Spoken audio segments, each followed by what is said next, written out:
Muy buenos días a ustedes también. Estamos celebrando aquí en Estados Unidos el Día de las Madres y quisiera compartir con ustedes una pequeña enseñanza. Digo pequeña por dos razones. Una, porque no me siento muy bien, tal vez lo pueden notar en mi voz. Estoy apenas saliendo de una gripe, espero que no pase a más. Y también pues tenemos otras actividades que tenemos que hacer. Entonces vamos a abrir nuestras Biblias en el libro de Segunda de Timoteo capítulo 1. Segunda de Timoteo capítulo 1, el versículo 3. Segunda de Timoteo 1, versículo 3. Segunda de Timoteo 1, 3 en adelante. Quiero llegar hasta el versículo 7.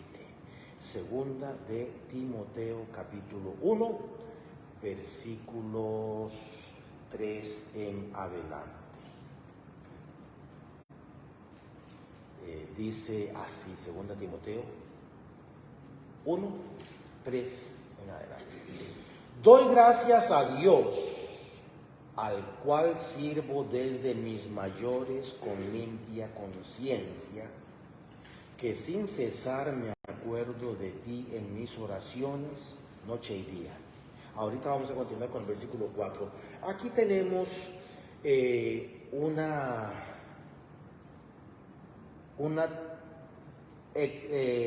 Pablo hablando y está dándole gracias a Dios por alguien. ¿Quién es ese alguien? Timoteo. ¿Cómo lo sabemos? Porque en el versículo 1 y 2 dice: Pablo, apóstol de Jesucristo por la voluntad de Dios, según la promesa de la vida que es en Cristo Jesús, a Timoteo, amado hijo, gracia, misericordia y paz de Dios Padre y del Señor Jesucristo nuestro Señor. Doy gracias a Dios, al cual sirvo desde mis mayores con limpia conciencia, de que sin cesar me acuerdo de ti. ¿De quién? Timoteo. Yo me acuerdo de ti, Timoteo. Me acuerdo de ti, Timoteo. Otra de las cosas que quisiera mencionar en el versículo 3 es: al cual sirvo desde mis mayores. Cuando yo lo leí, pensé, bueno, seguro fue que esto está... Fue un error ortográfico. Sirvo desde mis mayores, no tiene sentido. Entonces lo leí en otras versiones. En la King James lo dice similar: sirvo desde mis mayores. Pero hay otras versiones que son amplificadas y que le ayudan a uno a comprender un poquito. También uno puede, en el caso mío, yo tengo herramientas en mis computadoras y puedo buscar qué es lo que significaba esto en el idioma original. Pero lo que estaba diciendo es: yo he servido a Dios con una conciencia limpia desde los tiempos de mis antepasados. O sea, nuestra familia por generaciones se ha dedicado a servir a Dios.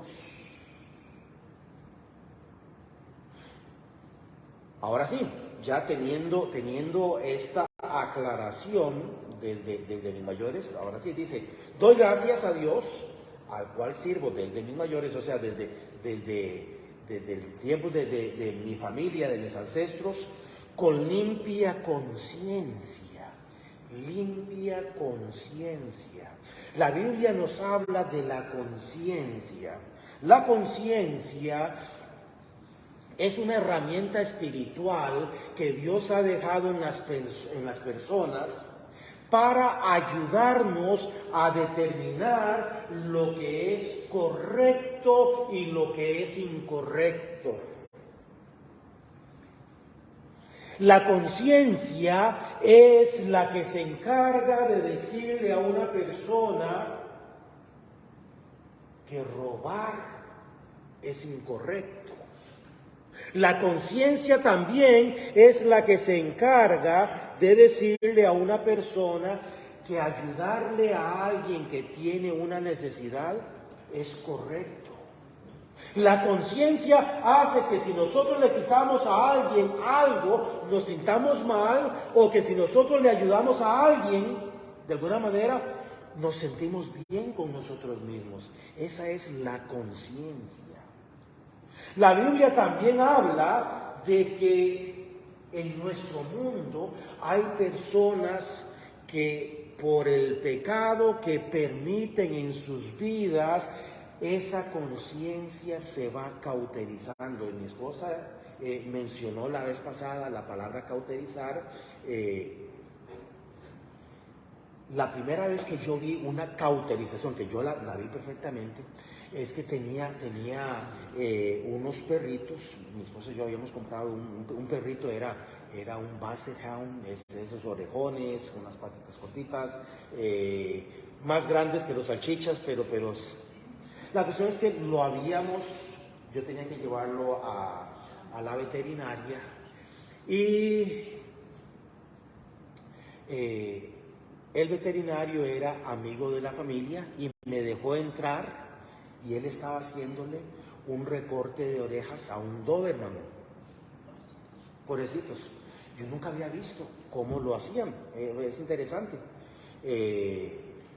Adormecen un poquitito, no lo ponen a dormir completamente, adormecen un poquitito al animal para que no esté tan activo.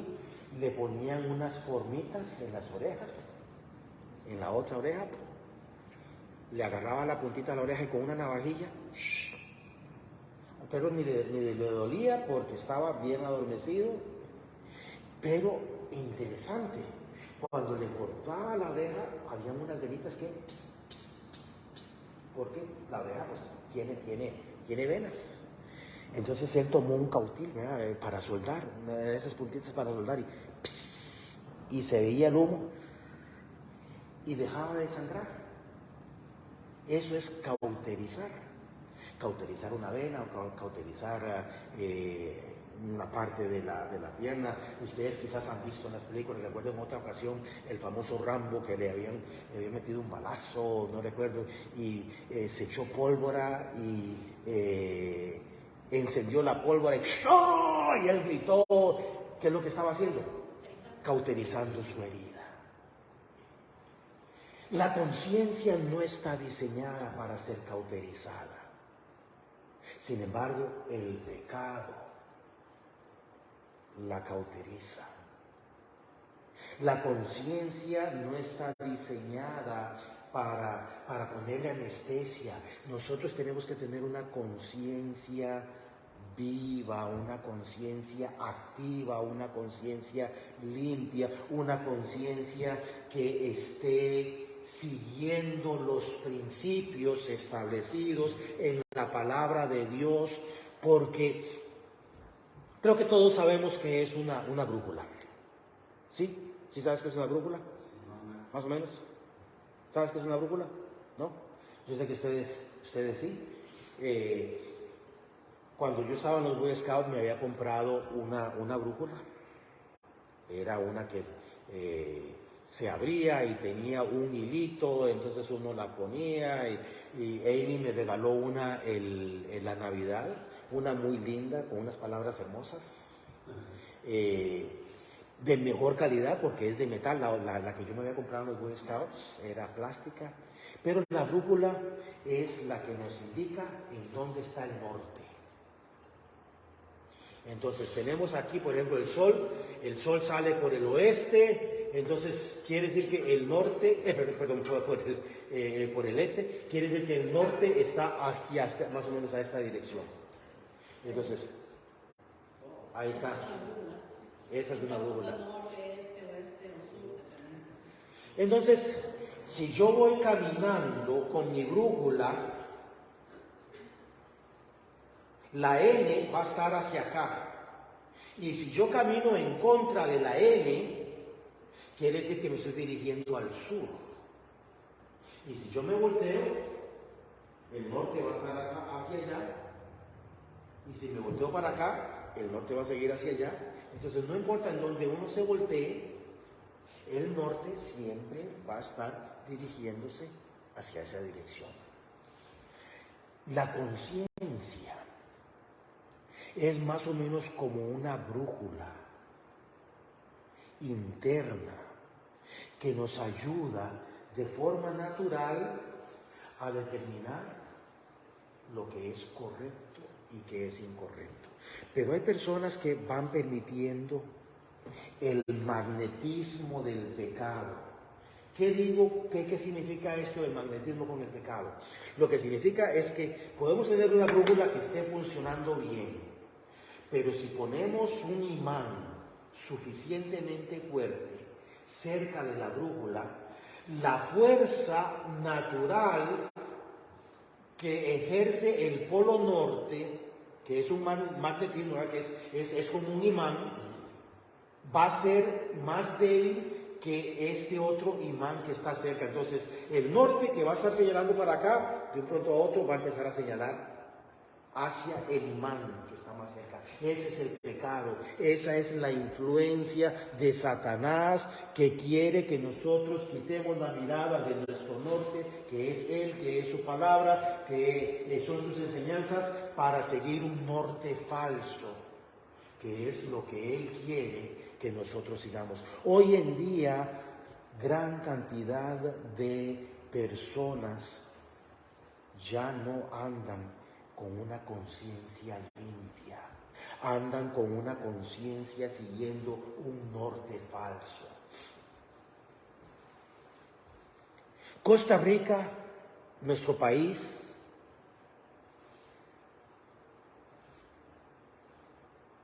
ha estado aceptando más y más y más un norte falso.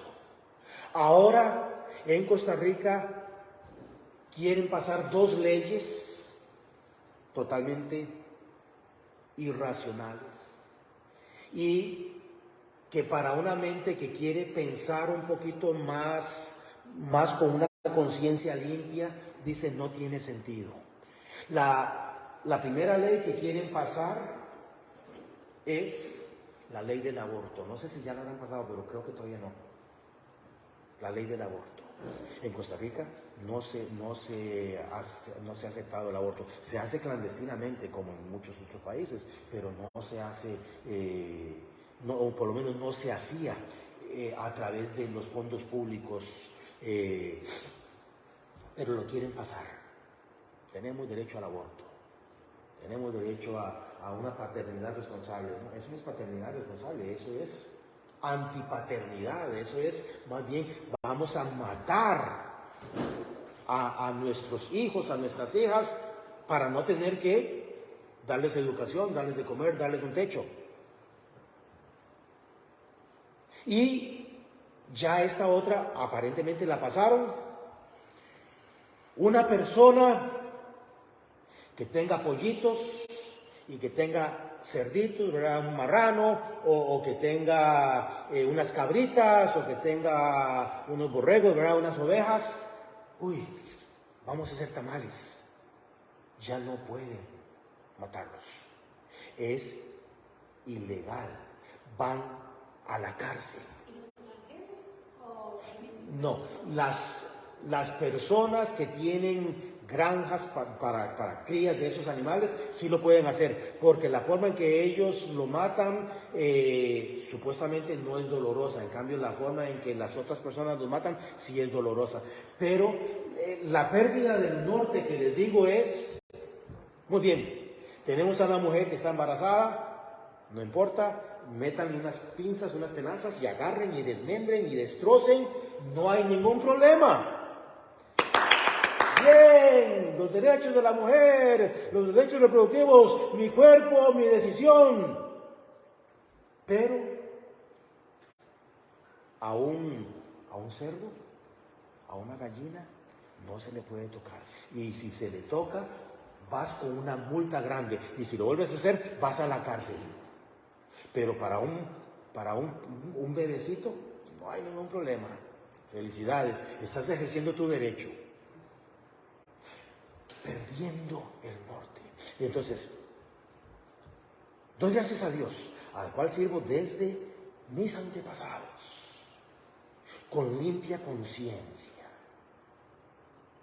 de que sin cesar me acuerdo de ti, Timoteo, en mis oraciones, noche y día. Hay una tendencia que es una tendencia natural,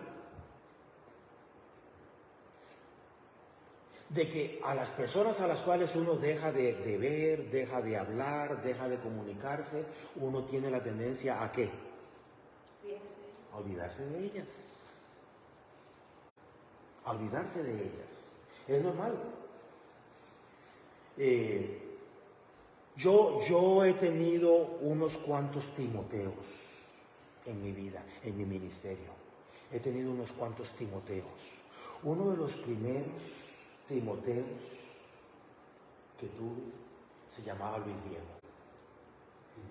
Y si me entienden la comparación, ¿verdad? Timoteo es uno a quien uno le ayudó. Luis Diego. Por cariño le llamaba Luis Dieguito. Era bien jovencito.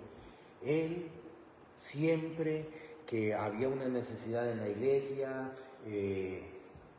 pastor, ¿qué hay que hacer?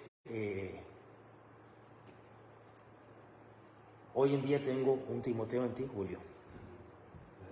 ¿Sí? Hemos tenido Timoteos. Lamentablemente muchas veces los Timoteos se desaniman y no importa cuánto uno intente animarlos y les extiende la mano. Algunas veces los Timoteos se van de la iglesia, otras veces los Timoteos se van al mundo, otras veces se van al mundo y se llevan sus golpes fuertes y regresan otra vez a la iglesia. Gloria al Señor por esto. Pero Pablo decía, yo no dejo de dar gracias a Dios por ti, Timoteo, en mis oraciones, noche y día. Continúo pensando en ti, continúo. Si Pablo hubiera tenido las ventajas que tenemos hoy en día, Pablo estaría whatsappeando a Timoteo todos los días. Hey, Timoteo, WhatsApp, ¿qué haces? ¿Cómo seguiste aquí? Timoteo tenía un problema estomacal. Hey, ¿cómo seguiste el estómago? ¿Todavía te está doliendo? Ay, sí, Pablo, anoche tuve un problema bastante fuerte. Déjame y yo oro por ti. Entonces, por teléfono ahí, Pablo orando. Pero Pablo no tenía acceso a teléfonos. Pero le mandaba cartas. Mandaba, vas para allá, para donde está Timoteo, sí, hazme un favor y dile esto, llévale esto. Me acuerdo de ti. Versículo 4 dice, deseando verte, al acordarme de tus lágrimas, para llenarme de gozo. Timoteo amaba a Pablo de una manera entrañable. Y cuando Pablo había sido apedreado, cuando Pablo había sido encarcelado, cuando Pablo había sido golpeado, cuando Pablo había sido robado, cuando Pablo sufrió naufragios, cuando Pablo sufrió tantas y tantas cosas, apenas Timoteo se daba cuenta, caía de rodillas en lágrimas, y cuando veía a Pablo caía de rodillas en lágrimas, llorando y clamando a Dios por Pablo, para llenarme de gozo. Pablo todavía tenía problemas en la vista, todavía tal vez tenía huesos que estaban un poco torcidos, tal vez Pablo andaba con una pierna torcida, con un brazo torcido, no se sabe, porque él fue apedreado, fue golpeado en muchas ocasiones. Pero había algo que traía gozo en el corazón de Pablo, y era la fidelidad de Timoteo. Timoteo tenía también una conciencia limpia y llenaba de gozo a Pablo ver la fidelidad de Timoteo, cómo Timoteo seguía predicando la palabra, cómo Timoteo seguía sirviendo, cómo Timoteo seguía pastoreando. Versículo 5, trayendo a la memoria la fe no fingida que hay en ti, la cual habitó primero en tu abuela Loida y en tu madre Eunice, y estoy seguro que en ti también. El mensaje, el título de este mensaje es precisamente la fe no fingida. La palabra fingida es una palabra interesante. La palabra fingida tiene la idea de hipócrita, una fe hipócrita, una fe que parece real, pero que no es real. Allá en Costa Rica, al igual que pasa acá y que me imagino que pasa en sus países también, en sus países, hay rachas donde se hacen dinero falsificado. En una ocasión yo estaba en una mutual, es una especie como de banco cooperativo, porque iba a hacer el pago de un préstamo que teníamos, de una casita que teníamos allá en Costa Rica. Y recuerdo que estábamos haciendo fila y había un señor, dos señores que estaban, un señor que estaba a dos señores antes que yo, y ya entonces paga con un fardo de billetes de 10,000 y de 5,000. Qué paciencia, porque eran tamaño poco de billetes y se tenían que revisar. Y ya sacó dos de ellos, eran falsos. Ese señor, este billete de 5,000 y este billete de 10,000 son falsos. Vamos a tener que confiscarlos. No, ¿cómo? Es que como institución financiera no podemos permitir que estos billetes sigan en circulación. El hombre dice, pero no me va a alcanzar para poder hacer el pago de mi propiedad y no voy a tener yo el dinero, por favor, no, yo voy a ir a reclamarle a la persona que me los dio. Entonces, lo que hizo el Señor fue, los dobló y les hizo varios huecos con un sacabocado. Los huecos, perdón, ya le entregó los billetes, tomaron la cédula de él, el nombre, identificación, se le entregaron billetes perforados, serie número tal, denos su cédula de identidad, fotocopia, para que quedara constancia de que a él se le habían entregado dos billetes falsificados que ya eran identificables muy fácilmente puesto que estaban perforados. Si alguien recibía esos billetes, ya era por tonto, por negligencia o porque quería hacer algo ilegal.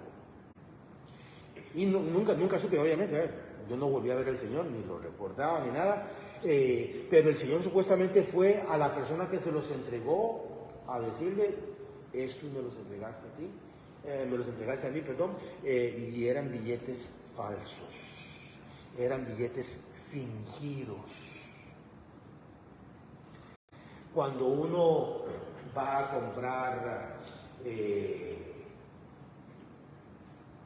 que vendo relojes o que vendo anillos de oro, o que vendo lo que sea, especialmente si es en la calle, hay que tener mucho cuidado. Un día llegó mi suegro con un reloj para uno de los hijos, creo que era para Andy. Un Citizen, un Citizen. Y a la semana ya no era un Citizen, era un Itisen. La C se le había caído y ahí se veía la C en la parte de abajo. Y a las 3 semanas ya no tenía segundero, ya el segundero se le había caído. Y lo vacilábamos, no es contra agua. Y ya entonces se metió al mar y ya cuando salió, mira, qué buen reloj, marca el tiempo.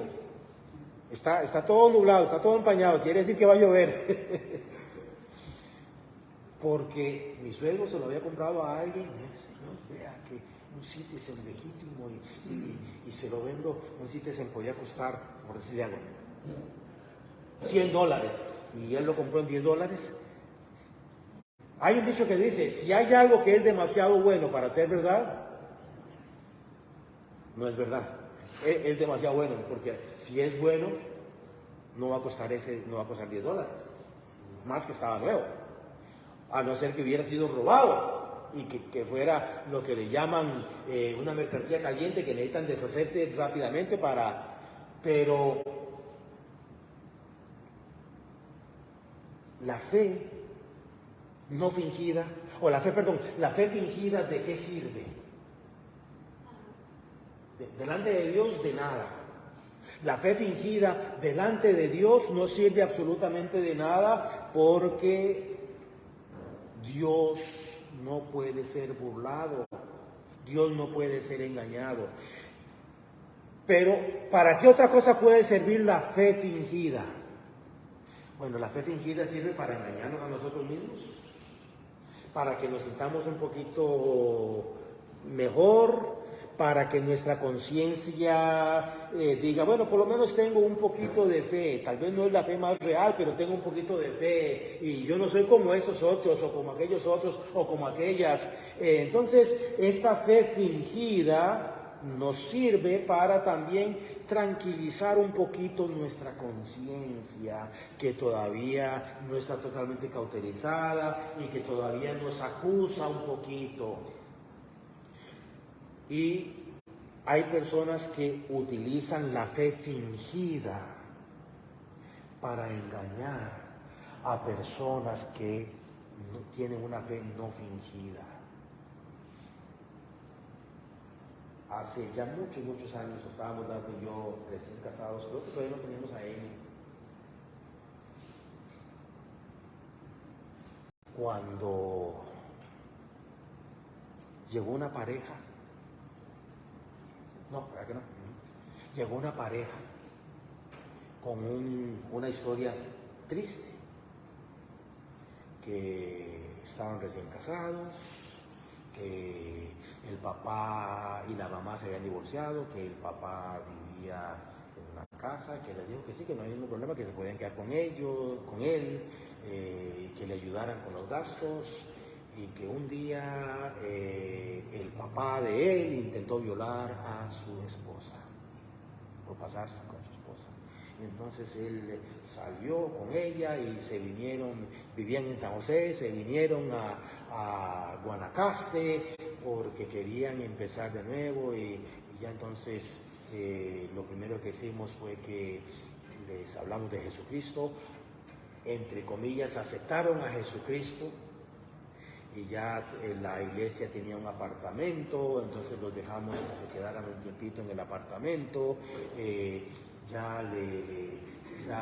yo les estábamos dando de comer, entonces desayunaban bien desayunaditos, almorzaban bien almorzaditos, cenaban bien cenaditos, teníamos un tiempito, jugábamos juegos de mesa, veíamos un poquito de televisión. Sí, yo recuerdo que ellos iban a la casa relativamente bastante a menudo. No dormían porque estaban quedándose en el apartamento de la iglesia. Ya vamos a buscar trabajo, entonces podemos salir a las 8. No, podemos salir un poquito más tarde. 9, podemos salir a las 10. Bueno, vamos a ver. Y yo recuerdo que salimos un par de veces. Ya por fin, creo que en un taller de mecánica le dijeron, vamos a probar, a ver. Cuando una persona no tiene ningún conocimiento de mecánica. En Costa Rica, por lo menos, le llaman lavapiezas. Cuando sacan las piezas, las tienen que meter en un contenedor con diésel y tienen que lavarlas con gochas, ¿verdad? Para quitarles toda la grasa, para ver la pieza si tiene que repararse, en fin. Entonces, como lavapiezas, sí, no es el trabajo más agradable, pero es un trabajo. Ya así iban a poder ellos empezar a comprar su propia comidita y ya nosotros no teníamos que estarles alimentando. La cuestión es que un día vamos a ir a buscar trabajo otra vez. A las 9 de la mañana, ¡hey! 10 de la mañana, ¡hey! 11 de la mañana, ¡hey! ¿Están bien? Vean, aquí tengo las llaves, voy a entrar.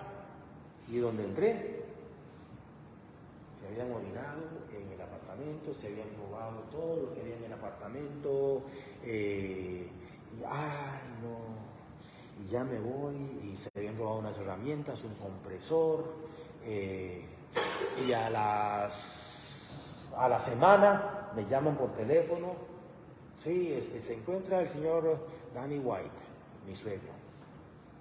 No, está fuera del país. Sí, es que escribió un cheque acá y no tiene fondos. No, él no. Ay, claro, estos de la fe fingida se habían robado, entre las cosas que se robaron las chequeras de mi suegro, la de colones y la de dólares.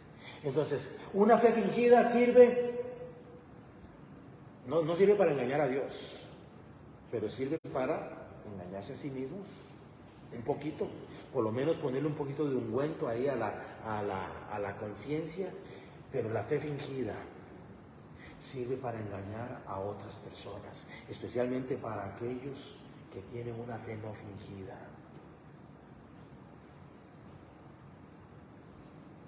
Trayendo a la memoria la fe no fingida que hay en ti.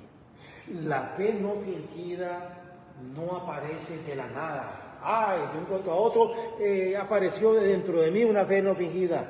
La fe no fingida aparece en las personas o se da en las personas cuando alguien ama a estas personas e empieza a invertir tiempo en estas personas, empieza a invertir oración en estas personas, empieza a invertir tiempo. Vamos a comer, vamos, te invito a un helado, te invito a un cafecito, vamos a abrir la Biblia, vamos a estudiar. La fe no fingida es algo que se planta, no nace espontáneamente en las personas, es algo que se planta. Una persona con una fe no fingida quiere plantar una fe no fingida en los corazones de otras personas, y para lograrlo va a tener que invertir tiempo, va a tener que invertir dinero, va a tener que invertir lágrimas, va a tener que invertir su vida. Pero dice aquí que esta fe no fingida que habitaba en Timoteo también había habitado en la abuela de Timoteo, Loida, y en la mamá de Timoteo, Eunice. La abuela Loida había invertido tiempo en su hija Eunice para plantar en ella, para incentivar en ella, en Eunice, esta fe no fingida.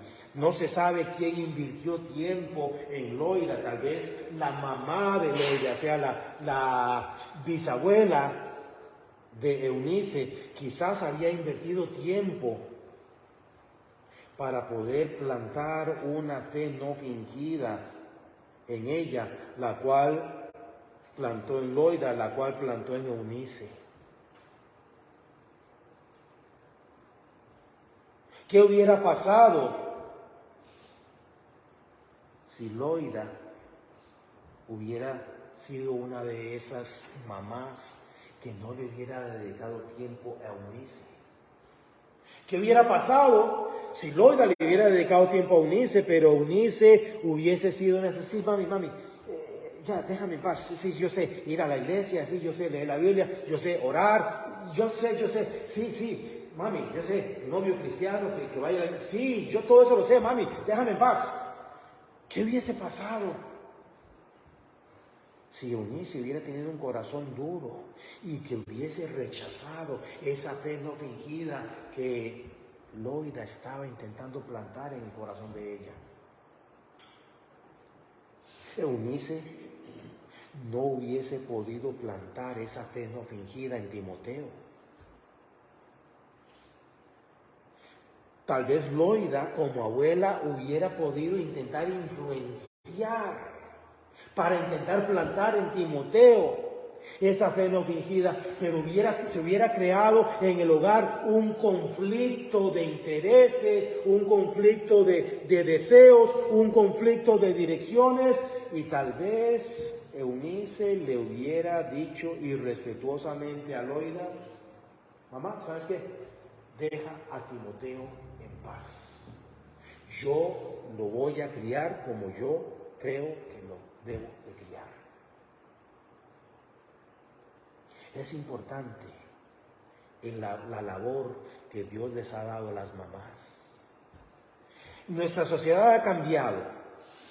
Hoy en día, gran cantidad de las mamás trabajan fuera del hogar, al igual que los hombres trabajan fuera del hogar, y hoy en día tenemos a gran cantidad de hijos que están siendo criados por nanas, están siendo criados por la televisión, están siendo criados por la internet, están siendo criados por los maestros y maestras, están siendo criados por los amigos. Y muy difícilmente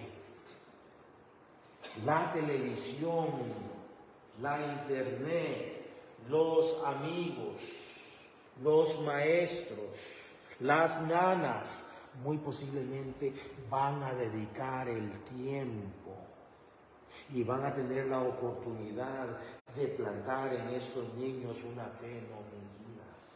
Ella les procura testificar hasta donde ella puede a sus estudiantes, pero es muy limitado. Es muy limitado, porque ella no está como guía espiritual, ella está como guía académica.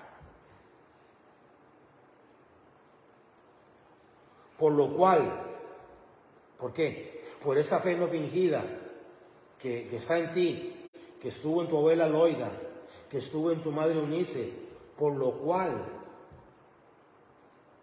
te aconsejo que avives el fuego del don de Dios que está en ti, que avives.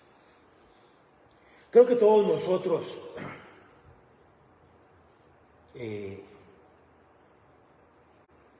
nos gusta la carne asada en parrilla. Entre los gringos la carne les gusta con fuego vivo. He aprendido que a los mexicanos no les gusta tanto con fuego vivo, les gusta más bien cuando ya el carbón está, que ya ha dejado de tener flamas y que está incandescente. Así es como les gusta cocinarla mayormente. El fuego vivo tiene la tendencia a quemar y a sellar. Entonces son diferentes estilos. A mí me gustan las dos. Tienen ventajas una y la otra, pero cuando el carbón ya deja está empezando a consumirse, uno le echa un poquito más de carbón, pero ¿qué tiene que hacer con ese carbón? Echarle un poquito de viento para que el calor de los carbones ya encendidos se transmita a los carbones nuevos, para avivar ese fuego. Pablo le decía a Timoteo, tu abuela Loida y tu mamá Eunice plantaron en ti una fe no fingida. Yo lo he tenido que hacer muchas veces en mi vida y te aconsejo que lo hagas en tu vida, y sé que lo has hecho en otras ocasiones en tu vida, pero aviva el fuego del don de Dios que está en ti. Aviva ese fuego. Muchas veces yo tengo que irme con Dios y permitirme que el Espíritu Santo avive ese fuego en mí. La palabra espíritu viene de la misma raíz de donde viene la palabra viento.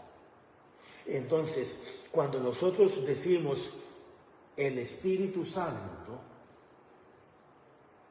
si fuéramos a traducirlo, podríamos decir que es un viento diferente, un viento, un aire diferente, un aire separado, un aire celestial. Porque la palabra espíritu es espíritu, como lo que nosotros conocemos, que es la parte interna que vive en nosotros, pero también un aire, un aliento. Permitamos entonces que este aliento de Dios avive el fuego dentro de nosotros. Versículo 7. Porque no nos ha dado Dios espíritu de cobardía. Un viento, un aire de cobardía, sino de poder, de amor y de dominio propio.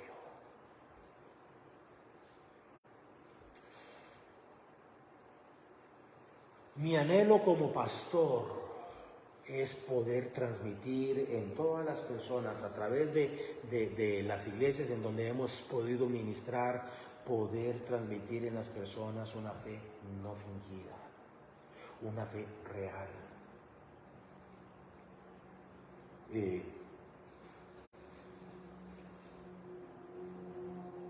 En una ocasión iba a regalarle a mi esposa unos aretitos de oro.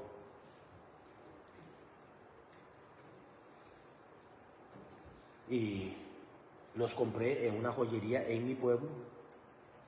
Son de 3 oros. Entonces eran enrolladitos, era como una especie como de trenza, y tenía tres oros. Tenía el oro amarillo, tenía un oro rojizo, ¿verdad? Es un oro rojizo, y tenía oro blanco. Pero los compré en mi pueblo. En ese entonces vivíamos en Tilarán. Los compré en mi pueblo, y lo primero que hice, ¿a dónde los compramos? ¿A dónde los compré? Ah, bueno, sí, los compré en mi pueblo, por eso, en Coronado. Vivíamos en Antoniano. Ah, ok. Se los compré a una joyería que mi familia tenía años de tratar con ellos. Ahorita se me olvidó el nombre. ¿Te acuerdas cómo se llamaban? No.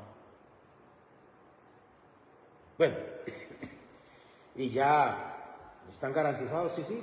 Le damos un papel que dice que es oro genuino, no es bañado en oro, es oro legítimo. Y a mi esposa le gustan. Se ven los 3 colores de oro. No fingido. Yo hubiera podido comprarle otros más baratos, bañados en oro. Cuando iba a comprarle el anillo de compromiso, había un pastor que me dice, yo le pedí que me diera un dinero que tenía yo ajustado ahí en la cuenta de ellos y que tenía ahorrado, y me dice el pastor, no, es mucho, para el anillo de compromiso es mucho. Usted puede ir a una tienda de segunda y comprarle el anillo de compromiso a su esposa. Si no era porque había una diferencia de edad bastante grande, yo le hubiera respondido a él. No lo hice, pero me mordí la lengua para no responderle así.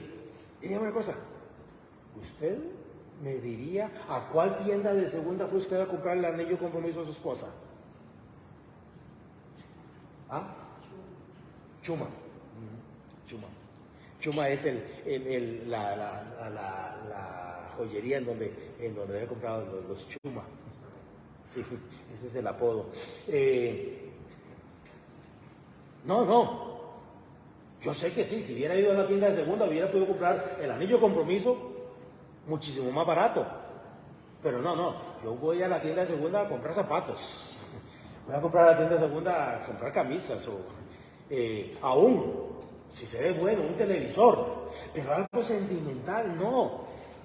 ¿Cómo te hubieras sentido darle si me hubieras encontrado el recibo por allá, tienda de segunda, anillo de compromiso?